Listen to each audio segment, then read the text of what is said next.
Rieccoci, primo Inter Pares, appuntamento lunedì, mercoledì, gruppo TV7, come di consueto siamo in diretta sulla pagina Facebook, ogni volta alla ripartenza della pubblicità io racconto sempre le solite cose, il titolo della trasmissione si riparte, mi sembra, e ne sono felice davvero in maniera, perché se me lo dice il sindaco che ti manda in maniera positiva, toccando tutto quello che c'è da toccare ovviamente, e speriamo continui questa bella prima giornata di Padova. Andiamo da Elisabetta Corazza che ha delle novità dal web, se ha delle novità Elisabetta. Adesso ti porto in Germania, ti faccio vedere questo bar della città Schwerin come ha aperto fornendo questi cappelli ai propri clienti per imparare il distanziamento sociale. Sono cappelli fatti con i tubi, quelli di gomma che si usano in piscina. No, ci manca altro che ci mettiamo anche quelli. Sempre più contento di essere italiano comunque. Sì, cioè guarda che roba. No, fammi vedere che mette il cappello, ce l'hai Elisabetta l'immagine che mette il cappello? Ah, c'è proprio il cappello sopra, roba da matti. Vabbè. Magari gli ha offerto la birra, non lo so. O l'ha bevuta secondo me. Sì, l'ha bevuta. Va bene, brava Elisabetta. Allora andiamo a Dennis che deve spiegare, il telespettatore che ha chiesto per quanto riguarda quante persone possono andare in barca. Dennis. Allora sì, per quanto riguarda le barche, Giorgio, la questione è una questione di interpretazione, nel senso che la barca viene interpretata come una seconda casa. Di conseguenza si può ovviamente recarsi in barca, così come si può recarsi nelle seconde case, ovviamente sempre all'interno del territorio regionale, quindi anche per quanto riguarda la navigazione si potrà navigare in quello che è lo spazio, diciamo, acqueo del territorio regionale. Ovviamente con i congiunti, quindi le persone del proprio nucleo familiare, non ci sono limitazioni, è come insomma è lo stesso nucleo familiare, quindi si può stare in barca. Ma chiedeva con gli amici il nostro telespettatore. Come? Il nostro telespettatore dal messaggio chiedeva con gli amici, no? Esatto, invece con gli amici ovviamente ci sono le classiche norme, insomma, di rispetto del distanziamento sociale, guanti, mascherine, eventualmente gel igienizzante. Insomma, attualmente non c'è più la limitazione di andare a casa di un amico, però ovviamente le indicazioni sono sempre quelle di rispettare il distanziamento sociale. Perfetto, andiamo a leggere ancora i messaggi che sono arrivati, andiamo a vederne. Passiamo a 4. Salve, chiedo quando possiamo aprire le sale da ballo all'aperto. E questo, Dennis, sai quando possono aprire le sale da ballo? Al momento non ci sono ancora indicazioni, perché ci sono indicazioni per quanto riguarda i cinema, per quanto riguarda i teatri a partire dalla seconda metà di giugno, però per quanto riguarda sale da ballo e discoteche non ci sono ancora indicazioni. Mi sembra che il governatore abbia detto che quando dove c'è un agglomerato di persone apriranno tutte le cose assieme, quindi quando apriranno ovviamente quei luoghi che hai appena citato vedrai che riapriranno anche le sale da ballo. Andiamo al prossimo messaggio. Volevo segnalare che a oggi i guanti sono introvabili. Noi che abbiamo un negozio, come facciamo a mettere a disposizione dei clienti? È vero, come fate? Bisogna trovarli i guanti. Indubbiamente... Dipende se è un negozio di alimentari o non alimentari. Se è alimentari è obbligatorio, se non alimentari basta igienizzarsi le mani. Il gel, perfetto. Non serve per i non alimentari, solo in supermercati. Ha risposto il sindaco. Alimentari intendo. Certo, andiamo avanti. Che senso ha aprire i ristoranti e dare l'obbligo di distanza di 1 metro? In un luogo chiuso non è sufficiente, a questo punto meglio non metterlo. Però se non facciamo questo non si riapre nulla, cioè ci vuole anche il buon senso. Io credo che, come tutti dicono, se si usano le mascherine, tutti i protocolli che sono stati detti, ridetti, ripetuti, ovviamente il rischio diventa a essere davvero minimo. E ci vuole il buon senso, come diceva il sindaco e anche il prefetto. Ci sono troppe persone senza mascherine, bisogna tornare a dare multe salate perché la gente è incosciente. E questo risponderà il sindaco? No, c'è qualcuno, devo dire che per me più che senza mascherine io li ho visti magari con la mascherina non messa bene, io non ho quasi tirata visto giù. Nessuno senza mascherina, magari la tiene male, per carità. Ma però senza mascherina, senza mascherina è quasi impossibile vederla. Io sono orgoglioso dei cittadini padovani. No, l'altra domenica ho fatto, era tanto non andavo in bicicletta, ho fatto 21 km, tutti gli argini. Io non ho trovato nessuno senza mascherina. Anche mentre percorrevano in bicicletta? No, se la abbassano, quando incrociano, se la alzano correttamente, è perfetto così. Ah, certo. Molto bravi. Stava dicendo anche lei ha questa impressione? Io non ho avuto questa impressione, però diciamo, ecco, torno sempre al discorso del controllo sociale, cioè se qualcuno si ferma con me senza mascherina, io non aspetto il vigile per che gli faccia la contravvenzione, ma sono io a dirgli se vuoi entrare qui o se vuoi parlare con me ti metti la mascherina. Certo. Sentite, secondo voi, dottor Franceschelli, anche sindaco, perché non ho mai avuto la possibilità di avere il sindaco in questo periodo, perché nel impegnato periodo del coronavirus ospite, i virologi hanno sbagliato qualcosa all'inizio di questa storia, nel dirci, guardate, io ho avuto qui anche ospiti importanti, la mascherina non serve a nulla, un'influenza non arriverà mai in Italia. Io penso che questo paese nel quale siamo diventati tutti virologi, come siamo tutti CT della nazionale, onestamente, probabilmente all'inizio, quando non si avevano gli elementi, ognuno ha detto quello che pensava in buona fede. Io non penso ci possa essere nessuno che in una situazione di questo genere sia in malafede e abbia detto delle cose col gusto di penalizzare una popolazione. Penso che allo stato dell'arte allora, e parliamo di gennaio, di febbraio, allo stato dell'arte, così come la polemica che pure si fa perché il governo ha aspettato un mese dal momento della dichiarazione dello stato di emergenza al 21 febbraio, ma è ovvio che un provvedimento legislativo ha una cornice che è quella del decreto legge che è partito il 31 gennaio e poi si realizzano nel momento in cui succedono i primi fatti. I primi fatti sono successi il 21 febbraio. Cioè, no, perché uno dice, sì, è tutto vero quello che lei dice, dottor Franceschelli, però dico, un virologo, io ricordo nel 1300-1400 a Venezia, quando è venuta appunto la peste, lì hanno detto, ne mettiamo uno nell'isola le persone, l'altra nell'isola mettiamo le barche, in modo da dividere le due cose e li lasciamo lì una quarantina, e gli infermieri medici avevano quel becco di maschere per tenere la distanza nel 1300-1400, quindi inizialmente nel dire, magari, la domanda che vi faccio, usate tutte le mascherine come precauzione, magari poteva evitare qualche danno che c'è stato. Dopo è facilissimo, dopo. No, le chiedo. Come si dice in Toscana, se mio nonno aveva le ruote, se era un carretto, dopo è col sedi dopo è facile. Ho capito. Comunque tutti i nostri scienziati, anche adesso c'è un'opinione diversa uno dall'altro. Il virus non si conosce, non parlo personalmente, ascolto i nostri scienziati, non si conosce esattamente. C'è chi dice che si abbassa la virulenza, che rimane invariata, non si sa esattamente bene le cose. Una cosa è sicura, distanze, mascherina, igiene, sono tre cose fondamentali. Certo. Dopo, Senta, sindaco Giordani, la città deve andare avanti lo stesso con tutte le problematiche, la città aveva dei manufatti da terminare, centro congressi, piazzale Boschetti, lo stadio Uganeo, la via Anelli, il ponte di Vigonovese che l'avete fatto in anticipo, l'Eroa Marlene. Ecco, mi può raccontare come andranno, se andranno avanti questi lavori? Mi sembra avuto qualche problemino per quanto riguarda il piazzale Boschetti, leggevo sui giornali, non lo so, oppure va tutto avanti. Il piazzale Boschetti è andato avanti i lavori tranquillamente, non sono mai fermati. E quindi non ci sarà nessun problema per tutte le opere in corso? No. Il ponte sul Vigonovese abbiamo anticipato, sì, l'abbiamo fatto agosto, certo. Per cui approfittando, tra virgolette, del poco traffico, l'abbiamo anticipato, dovrebbe essere finito entro fine maggio, primi giorni di giugno dovrebbe essere completato. Poi per quanto riguarda ovviamente i cantieri, c'era l'obbligo di fermarsi, ci siamo fermati, ma molte cose sono andate avanti. Chiaramente le gare, tutte queste cose hanno rallentato di un paio di mesi. Però tutti i lavori proseguiranno, ho visto in via Anelli che le palazzine sono stati interrotti, adesso riprendono ovviamente. Tutto riprende. 2 mesi abbiamo persi, c'è poco da fare. Vabbè, è naturale, però le riprese vanno, questo coronavirus non ha fermato nessun cantiere, tanto per qualcuno essere... sì, qualcuno no, dipende da che cantiere. Guardi, Ma se mi posso prendere un merito di questi mesi, è stato il lavoro che abbiamo fatto in 15 giorni con 8.000 domande di prosecuzione delle attività che abbiamo ricevute, e le assicuro che non c'è stato un cantiere pubblico, e mi sono testimoni i comuni che avevano asfaltature in corso, persino quando c'è stato Vo, il momento della cinturazione totale di Vo, pure abbiamo trovato il modo di far uscire i mezzi per poterli consentire sui lavori pubblici. Poi è ovvio che bisognava fare una cernita tra quelli che fossero essenziali e quelli che non lo erano, quindi quelli che non erano essenziali era giusto tutelare i lavoratori, ma tutto quello che era stato considerato di interesse pubblico, così come tutte le filiere che a servizio di servizi pubblici, le assicuro, sono state autorizzate tutte. No, le volevo chiedere, perché abbiamo parlato di Padova, ma lei è anche il prefetto di tutte, ovviamente, la cintura di tutti i comuni, invece i comuni sono andati tutti, insomma, hanno continuato le proprie attività.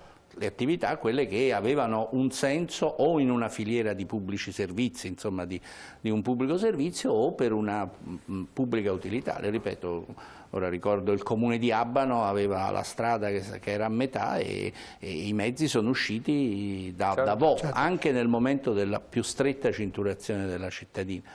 Quindi lì ci vuole non solo un buon senso, ma ci sono le norme. Dottor Franceschelli aveva un foglio con molti numeri, voleva raccontarli, perché non le ho chiesto ovviamente se quel foglio... No, erano i dati sugli accertamenti fatti da quando è partito il controllo delle norme anti-Covid, quindi di questo bisogna ringraziare, ripeto, tutte le forze di polizia, Polizia di Stato, Carabinieri, Guardia di Finanza, l'Esercito, perché anche l'Esercito in questo periodo ha dato una mano sia nella cinturazione di Vo che nel controllo, nell'attività di strade sicure, i Vigili del Fuoco, lo Spisa, l'Ispettorato, insomma, su quello stiamo lavorando tutti insieme. È chiaro che le gare sono state ferme 2 mesi, questo ovvio, ovvio. Però la domanda mia, Sindaco, ovviamente in questi 2 mesi, 3 mesi sono state ferme tutte le attività, ovviamente per il motivo che avete appena citato. Adesso riprenderanno tutte ovviamente come era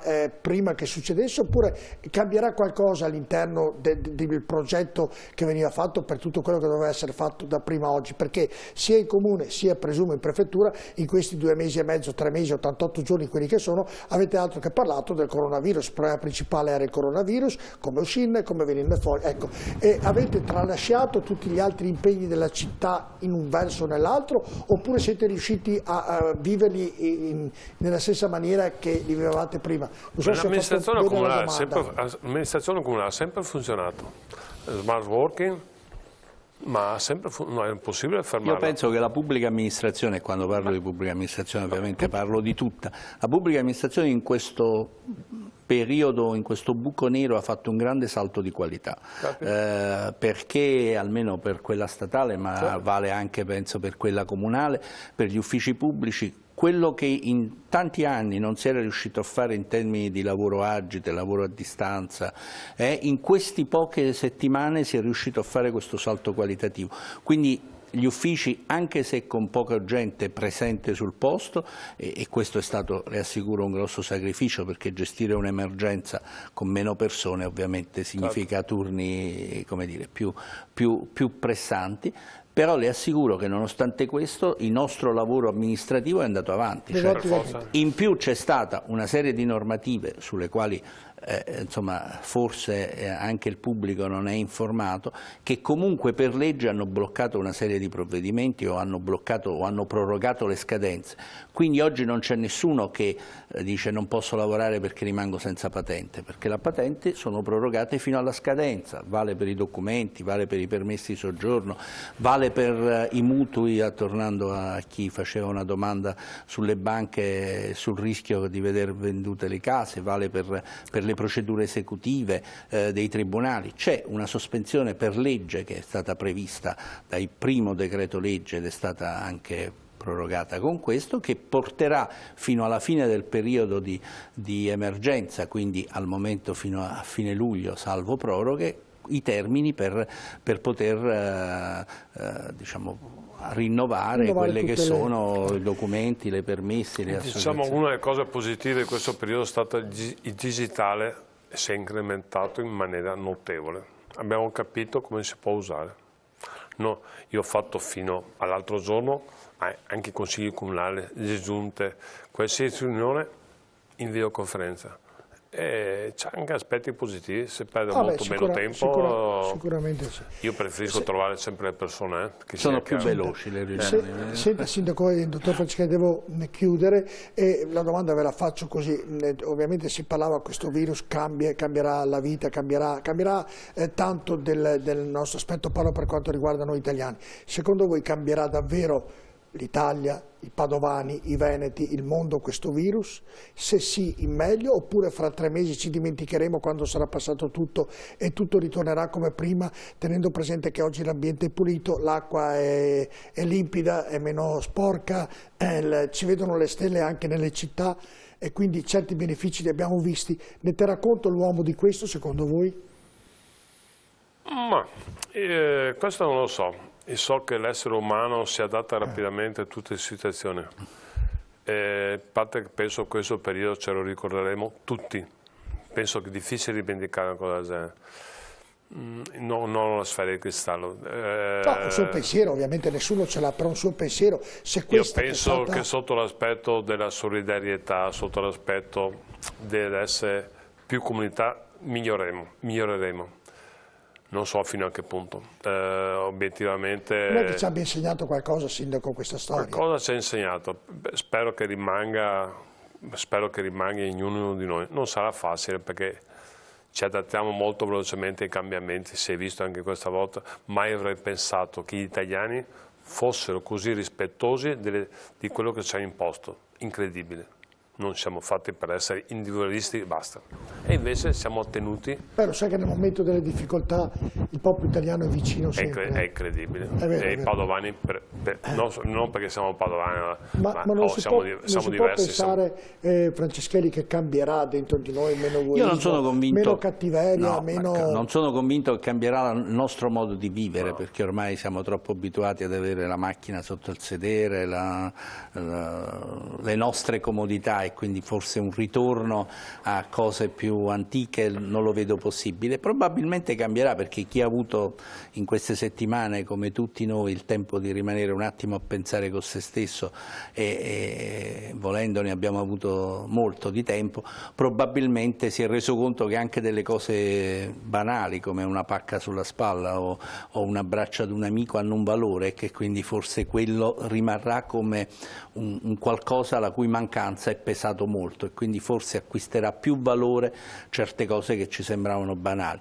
Poi non penso che aver visto delle belle immagini di delfini nelle nostre coste o di laguna limpida ci porterà ad avere altri probabilmente stili di vita, probabilmente no, però forse nei rapporti umani sì. Ultimissima domanda, ha mai avuto paura? No. Ha mai avuto paura, Sindaco? Preoccupazione sì. Paura? Paura no. Preoccupazione sicuramente, paura no. Tantissime ancora oggi. Preoccupazione ma paura sarebbe da scellerati non avere preoccupazione, insomma. La paura è un'altra cosa, la paura è il rumore delle mura di casa mia nell'80 del terremoto, quando scricchiolavano, quella è la paura. Dottor Franceschelli, io devo chiudere, io so che lei rimarrebbe con me ancora, ma devo chiudere perché io non sono vecchio come il sindaco, esatto, che deve andare a dormire, io posso tirare avanti. Presto, quindi dobbiamo chiudere. Io di modo ringrazio il prefetto, che è sempre molto gentile, Renato Franceschelli, grazie al sindaco Sergio Giordani, scusate se vi ho tenuto fino a quest'ora, grazie anche Elisabetta. Io non vedo l'ora di abbracciare la gente, io odio darci il gomito. Non vi è piaciuta molto la soluzione del bar, del caffè, insomma? Come ho fatto a capirlo? Vi faccio vedere in velocità l'idea di un ristorante thailandese a Bangkok, vi porto a Bangkok. Vediamolo. Qui si usano i panda per imparare il distanziamento sociale, ovviamente dove il panda è seduto non ci si può accomodare. Sì, ma il panda è finto però. È finto, sì, è un peluche, è ovvio. Più carino, almeno è più carino. Questo è più raffinato, Elisabetta, metteremo i panda in tutti i ristoranti. Va bene, allora, prima di chiudere, e ovviamente noi chiudiamo, ma la sigla di chiusura, poi saluto anche Dennis, ovviamente è dedicata invece a quella canzone che avete visto. Noi ovviamente ci copriamo un territorio che non è solo il Veneto, il Triveneto, la Lombardia, l'Emilia, il Lazio, la Campania, quindi abbiamo mandato una canzone nazionale, Rinascerai. Adesso invece manderemo quella fatta dai medici dell'ospedale di Padova, perché ovviamente a loro merita sicuramente un grande applauso, e quindi la sigla di chiusura sarà quella. Saluto Dennis, ciao Dennis, grazie. Grazie, una buona serata anche da parte mia. E saluto Marco e Claudio, davvero buonanotte a tutti, guardate questa sigla perché ci sono medici e infermieri dell'ospedale di Padova. Buonanotte. Buonanotte. Buonanotte.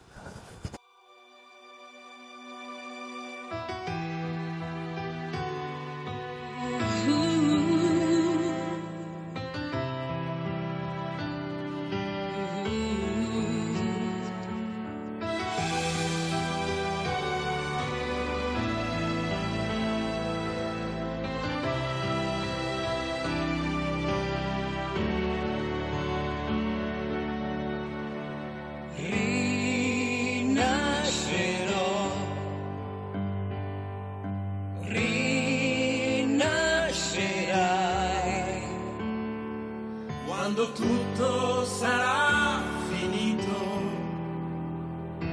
torneremo a rivedere le stelle. Rinascerò, rinascerai. La tempesta che ci travolge Ci piega ma non ci spezzerà. Siamo nati per combattere la sorte, ma ogni volta abbiamo sempre vinto noi. Questi giorni cambieranno i nostri giorni, ma stavolta impareremo un po' di più.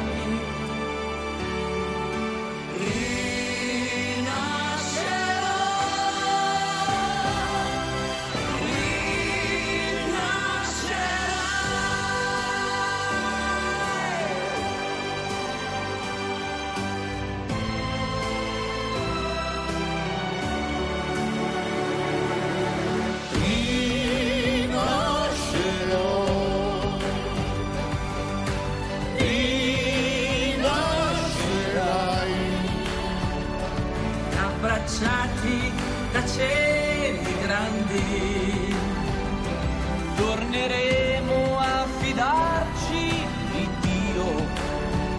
Ma in silenzio si respira un'aria nuova. Ma mi fa paura questa mia città. Siamo nati per combattere la sorte, Ma ogni volta abbiamo sempre vinto noi. rinascerò,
Questo programma è stato offerto da Despar, Eurospar, Interspar. Da 60 anni. Il valore della scelta.